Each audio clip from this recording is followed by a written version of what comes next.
नमस्कार दोस्तों। बिहार की सियासत में आज का दिन लगभग उसी तरह का दिन है जब चाय के प्याले से तूफान मचा था। बहुत सारी चीजें आज पटना में हो रही है। कुछ खास खबरें हैं जो आपसे शेयर कर रहे हैं कि आखिर जो गठबंधन है जनता दल यूनाइटेड, बीजेपी, चिराग पासवान का, और जो गठबंधन है कांग्रेस और राष्ट्रीय जनता दल का, क्या ये वेंटिलेटर पर है या फिर दबाव की एक राजनीति है जिसमें तरह तरह की अटकलें हैं कि फलना फलना पार्टी के साथ मिल रहा है, फलना फलना पार्टी के साथ मिल रहा है। तो सीट शेयरिंग का ये दबाव है या फिर वाकई कुछ हो रहा है। आज इन तमाम चीज़ों पर हम बात करेंगे।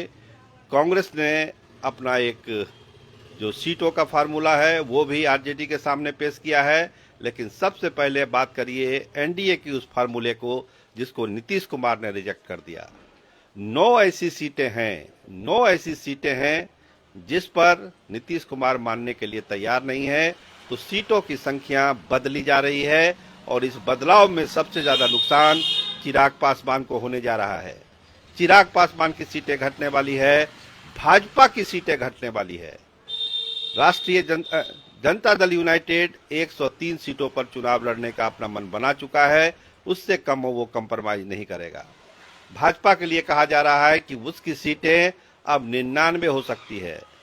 अपने कोटे से वो एक सीट देगी उपेंद्र कुशवाहा को, और चिराग पासवान की कुछ सीटें जो है जीतन राम मांझी के कोटे में जा सकती है, ताकि दोनों सहयोगियों को, छोटे सहयोगियों को मनाया जा सके, खुश किया जा सके। इसके अलावा कुछ ऐसी सीटें हैं जिस पर नीतीश कुमार ने कल ऑब्जेक्शन लगाया था।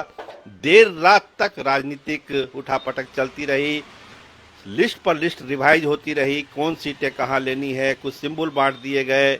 तरह तरह की चर्चा है कि राजद ने अपना सिंबल वापस करवाया है। लेकिन इन सब खबरों से अलग अगर सीटों पर बात करिए तो जनता दल यूनाइटेड ने 9 सीटों पर एक ऑब्जेक्शन दिया है। उस 9 सीटों का समाधान होगा तो ये आज एक प्रेस कॉन्फ्रेंस हो सकती है। अगर समाधान नहीं निकला तो ये प्रेस कॉन्फ्रेंस आगे भी जा सकती है। लेकिन कहा जा रहा है कि आज इस 9 सीटों का समाधान निकलेगा।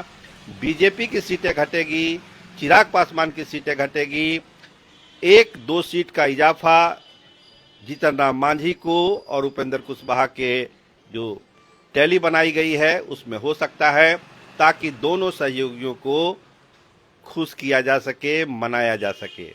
लेकिन सबसे बड़ी खबर जो जनता दल यूनाइटेड कैंप से आ रही है, कम से कम नीतीश कुमार अब इस बात को लेकर कन्विंस हो रहे हैं कि जो अमित शाह ने फार्मूला बनाया था वो जनता दल यूनाइटेड को खत्म करने वाला फार्मूला था।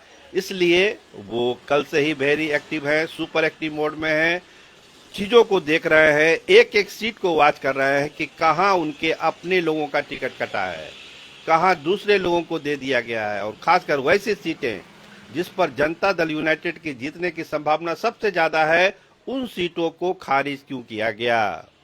पूछा गया संजय झा से भी कि आखिर ऐसा क्यों हुआ, क्या दबाव था, क्या नीति थी कि हमको अंधेरे में रखकर ये सारी चीजें हो रही है।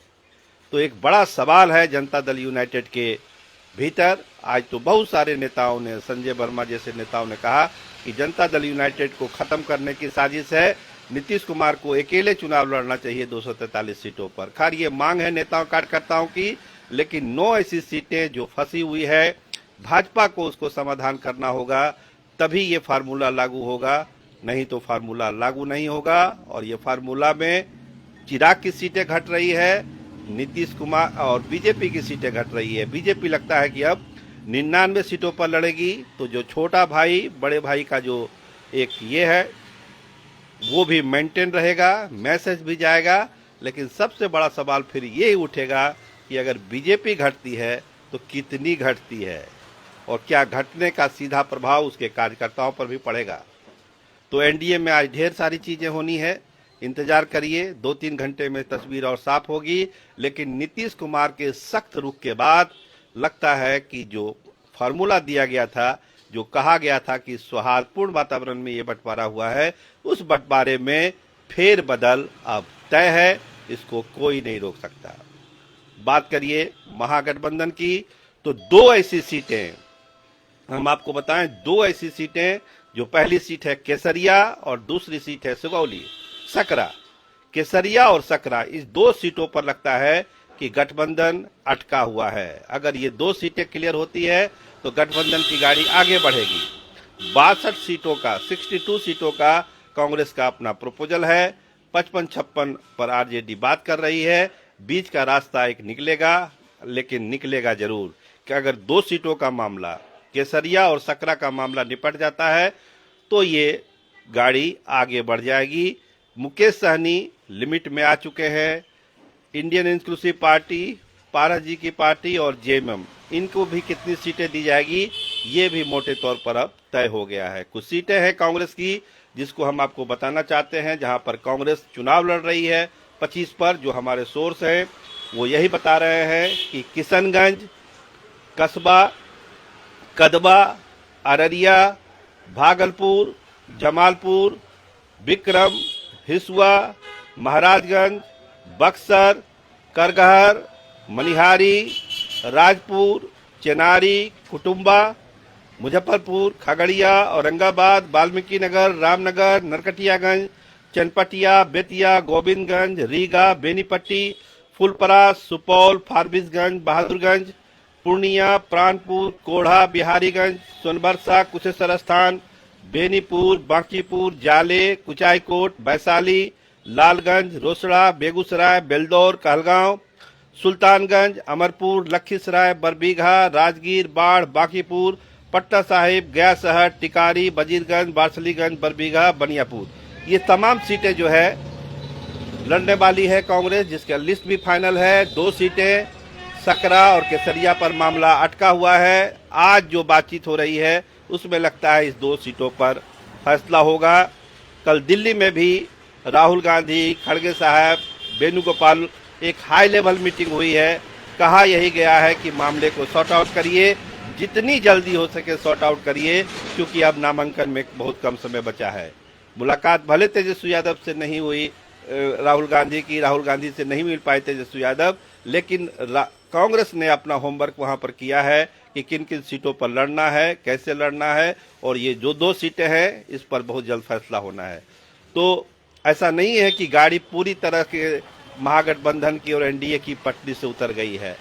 कोशिश हो रही है, दबाव की राजनीति हो रही है कि सीटें ली जाए जो सीटें अपनी अपनी पार्टी की चाहती है। हर पार्टी में विरोध है। देखिए, संशोधित फार्मूला भी एनडीए का आएगा तो फिर भी विरोध होगा, लेकिन नीतीश कुमार का यह कहना है कि हम अपनी सीट नहीं देंगे किसी को, हम अपनी सीट लड़ेंगे, बीजेपी से ज्यादा लड़ेंगे। फार्मूला को संशोधन करिए, तो अगर फार्मूला संशोधन होगा, चिराग की सीटें घटेगी, जीतन राम मांझी की सीटें बढ़ेगी, उपेंद्र कुशवाहा की सीटें बढ़ेगी, तब ये प्रेस कॉन्फ्रेंस होगी। तब आप देखिएगा कि एक नए स्वरूप में एनडीए का सीट बंटवारा है। तब कहा जाएगा कि सौहार्दपूर्ण वातावरण में ये फैसला हुआ है। तो आज का दिन बिहार के सियासत के लिए बड़ा अहम दिन, बहुत सारे फेरबदल होंगे। बहुत लोगों का कहना है कुछ बड़े फैसले भी हो सकते हैं, लेकिन पृष्ठभूमि में बहुत सारी चीजें चल रही है, लेकिन वो बैकअप प्लान है, प्लान बी है। प्लान ए यही है कि जो अभी गठबंधन है उसको सुधारा जाए, उसको संशोधित किया जाए और उसी फार्मूले को संशोधित करके चुनाव मैदान में जाया जाए। अगर ये संभव नहीं हुआ तभी कोई बात आगे की बढ़ेगी और कुछ नया चीज आपको सुनने और देखने को मिल सकता है। लेकिन फिलहाल जो मौजूदा गठबंधन है उसी में सीटों की अदला बदली, सीटों का संशोधन हो रहा है। अगले 6-7 घंटों में स्थिति साफ होगी और लगता है कि दोनों गठबंधनों का प्रेस कॉन्फ्रेंस आज होगा। सीटों के बारे में बताया जाएगा कि किन किन सीटों पर कौन लड़ रहा है। महागठबंधन भले एक दिन आगे कर ले, लेकिन एनडीए का प्रेस कॉन्फ्रेंस आज हर हाल में होने की संभावना है। कैमरामैन बिमल के साथ मैं सरोज सिंह, धन्यवाद, नमस्कार।